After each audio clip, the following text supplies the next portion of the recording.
Dolphins center Mike Pouncey has said he believes he doesn't need to undergo psychological testing. Pouncey was one of the 3 players cited for the bullying of former teammate Jonathan Martin. I'm Antonieta Collins with your ESPN headline. For more on this, we are joined by James Walker, who covers the Dolphins for ESPN.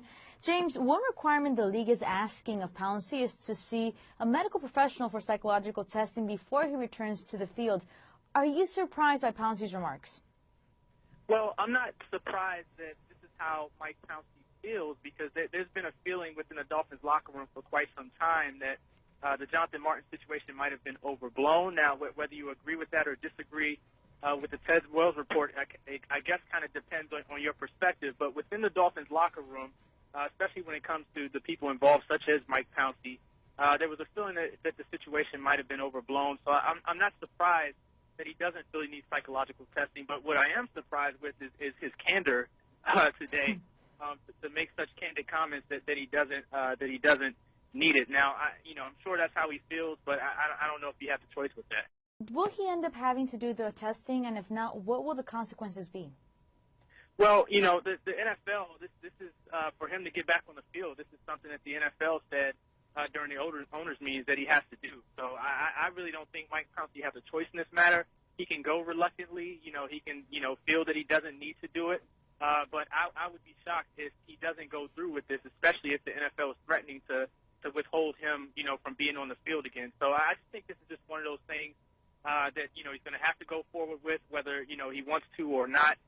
This is just one of the protocols for him to sort of work his way back on the field after being cited in the Ted Wells report. So I really think that's probably how it's going to play out. James, Pouncey also said he's not here to be a distraction for the team, but he continues to make headlines for the wrong reasons.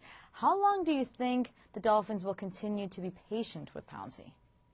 Yeah, and that's an interesting question and a good question because, I really think Mike Pouncey cost himself some money this offseason. He had been playing at a Pro Bowl level for the past 2 seasons. He made his first Pro Bowl this past season, but he had been outperforming his rookie contract for a while now. And for the Dolphins, instead of, giving him a big money extension for being one of the best centers in the league on the field, they decided to only pick up his 5th-year option for 1 more year. So he's under contract for this season and in 2015.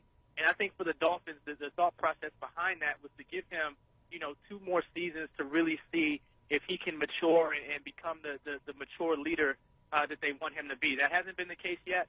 But I think the Dolphins really bought themselves some time to decide over the next 2 seasons whether or not they really want to invest in him long-term and spend a lot of money with the long-term extension.